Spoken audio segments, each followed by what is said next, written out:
If you born poor, that is not your mistake. If you die poor, that is your mistake. పేదవాడుగా పుడితేది మన తప్పు కాదు sir, ఎందుకంటే మనం ఎక్కడ పుడతాం మనకు తెలియదు కదా. పేదవాడుగా పుట్టేది మీ తప్పు కాదు, బట్ పేదవాడుగా చనిపోతే అది నీ తప్పే. ఎందుకంటే వండర్ఫుల్ ఆపర్చునిటీస్ మనకి ఈ రోజు ఈ ప్రపంచంలో, ఈ భారతదేశంలో మనకి ఎన్నో అవకాశాలు, ఎన్నో ఆపర్చునిటీస్ వస్తాయి. వాటిలో ఏది బెస్ట్ ఎదుర్కొని ఒక అవకాశాన్ని మనం ఎదుర్కోకపోతే ఖచ్చితంగా మనం సక్సెస్ రావచ్చు. సక్సెస్గా అంటే ఖచ్చితంగా మన జీవితంలో ఉన్నత శిఖరాలు వెళ్ళొచ్చు. మనం మారితే మన యొక్క జనరేషన్, మన ఫ్యామిలీ, మన జనరేషన్ మారుతుంది. అందుకే అంటాడు ఒక వ్యక్తి అనుకున్నాడంట, ఈ దేశం సిస్టమేటిక్గా లేదు, గందరగోళంగా ఉంది, ఈ దేశాన్ని మార్చాలని బయలుదేరాడంట. ఇంట్లోంచి దేశాన్ని మార్చేద్దామని తిరిగాడు. దేశం అంతా ఎవ్వరు మారినా, ఎవ్వరు ఇలా లాస్ట్ ఏం చేశాడు, రాష్ట్రంలో బాగుపడతాం వచ్చాడంట. రాష్ట్రంలో ఎవరు ఇలా, తర్వాత జిల్లాకు వచ్చాడు, జిల్లాలో ఎవరు ఇలా, మండలానికి వచ్చాడు, ఇలా ఊరికి వచ్చాడు. ఎవరు చెప్పినా ఇలా మనం ఉండాలా, ఇలా చేయాలని ఎవరు ఇలా. లాస్ట్గా వాళ్ళ ఇంట్లో చెప్పారు, ఈయనలా వాళ్ళ భార్యకి పిల్లలకి మీరు ఇలా ఉండాలా అలా చెప్తా వచ్చాడు. అయినా కూడా ఇలా ఎక్కడ లోపం పొందే, ముందు నేను మారాలి, తర్వాత జనరేషన్ మారాలి. అంటే ఫస్ట్ మనం మారాలి సార్, మనము మారాలి.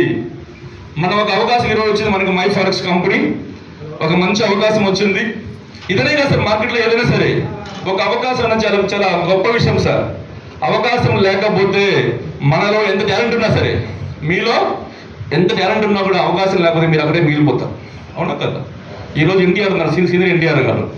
ఒక అవకాశం వచ్చింది, ఏ స్థాయికి వెళ్ళాడు, ప్రపంచ స్థాయిలో గుర్తింపు ఉంది. ఈరోజు ఒక ఎన్టీఆర్ అది అంటే ఆ టాలెంట్ ఉంది, అవకాశం కావాలి. చిరంజీవి ఉన్నాడు, టాలెంట్ ఉంది, అవకాశం కావాలి, వచ్చింది ప్లాట్ఫామ్. అంటే ఒక అవకాశం అనేది ఎంత వాల్యూ చూడండి. ఏముంది అంటే మనం ఏం చేస్తాం, పక్కన పడేస్తాం, మనం అక్కడే మిగిలిపోతాం. ఒక అవకాశం సార్, అలాంటి అవకాశం అనేది ఏదనేది మనం సెర్చ్ చేసుకుంటేనే దాన్ని బట్టి మన లైఫ్ మారుతుంది. ఈరోజు ఈ కంపెనీలో జాయిన్ అయ్యాను సార్. ఇంతకుముందు నేను మా వేరే కంపెనీలో చేశాను, ఈ కంపెనీలో జాయిన్ అయ్యాను. వండర్ఫుల్ టీం తయారు చేస్తున్నాము, మంచిగా హ్యాపీగా మంచి ఇన్కమ్లో ఉన్నాము. చాలా మంది ఇక్కడ ఉన్నారు, మంచి అచీవ్మెంట్స్ ఉన్నారు సార్. కొంతమంది జాయిన్ అయ్యే పర్సన్స్ కూడా ఉన్నారు. కాబట్టి ఒక సింపుల్ చెప్పాలంటే అల్లు మీకు సార్ చెప్పిన ప్లాన్ అంతా అర్థమే ఉంటుంది. కొంతమంది లాస్ట్లో వచ్చారు సార్. ఒక సింపుల్ చెప్పాలంటే సార్ ఏం చెప్పాడు, దీంట్లో ఉండేది 3 ప్లాన్స్. మనకు అర్థమయ్యే పర్సన్ చెప్పాలి అంటే ఫస్ట్ ప్లాన్ ఏంటంటే స్టేకింగ్ ప్లాన్. ఫస్ట్ ప్లాన్ ఏంటి సార్, స్టేకింగ్ ప్లాన్ అంటే మనం ఫస్ట్ చెప్పాలంటే మనం వడ్డీకి ఇస్తాం కదా, బయట ఎంత వడ్డీకి ఇస్తాము, 2 వడ్డీకో లేదా 3 వడ్డీకి ఇస్తాం. దీనిలో చెప్పారు మనకి 6% వడ్డీ, minimum 1 year locking period, minimum 1 year స్టేకింగ్లో పెట్టుకుంటే మినిమం 1 ఇయర్ మీ ప్రిన్సిపల్ అమౌంట్ అక్కడ ఉంటుంది. ఆ తర్వాత కంటిన్యూ చేసుకోవచ్చు, తీసుకోవాలంటే తీసుకోవచ్చు. అది మినిమం బేసిక్ ఎంత అంటే 10,000 నుంచి, అంటే $100 మన భాష చెప్పాలంటే INRలో దగ్గర 10,000. ఆ పైన మన కెపాసిటీ 20,000, 50, 1,00,000, 2 లక్షలు ఎంత అనేది మన చాయిస్. ప్రతి నెల మనకి ఏమవుతుందండి, ఇంట్రెస్ట్ 6% వస్తుంది వడ్డీ. సంవత్సరం తర్వాత మీరు ఎప్పుడు కావాలన్నా మీ ప్రిన్సిపల్ అమౌంట్ మీరు తీసుకోవచ్చు, హ్యాపీ. మనం అడుగుకోవాల్సిన అవసరం లేదు. కరెక్ట్గా మంత్లీ మీకు మీ డైరెక్ట్గా మీరు ఏమి తీస్తారో అకౌంట్లోకి మీకు చేస్తుంది, $1 రూపంలో కానీ INR రూపంలో కానీ. ఓకే సార్, ఇది ఒక ప్లాన్.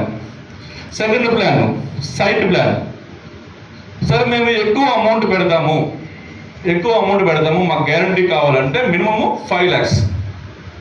సో సైట్ ప్లాన్ ఏంటంటే గ్యారంటీ కోసమే మాత్రమే, కానీ మీకు సైట్ అనేది ఎవరు గ్యారంటీ కోసమే. మనం మామూలు బంగారం పెడతాము, ₹1,00,000 వసూలు 50,000 పెడతాం, ఇస్తాము వాళ్ళకి, మనము బ్యాంక్ వాళ్ళకి ఇస్తామండి. దాని వాల్యూ ఎంత, గోల్డ్ ₹1,00,000 వాళ్ళకి ఇవ్వం కదా మనం. కాబట్టి 50,000 మనకు అవసరం కాబట్టి పెట్టి ఏమో తీసుకుంటాం అంతే. మళ్ళీ మన డబ్బు కట్టడమే, మళ్ళీ మన గోల్డ్ మనకి ఇచ్చేస్తాం. అట్లాగే సేమ్ లైక్ దట్ ఇక్కడ కూడా ఏం చేస్తారంటే ఫ్లాట్ మనకి ఇస్తారు, కానీ మనకి ఎవరు షూటింగ్ కేసు అనేది పెడతారు. సో దీనికోసం ఏమవుతుందంటే నెలకి 10% ఇస్తారు. 5 lakhs మీద 50,000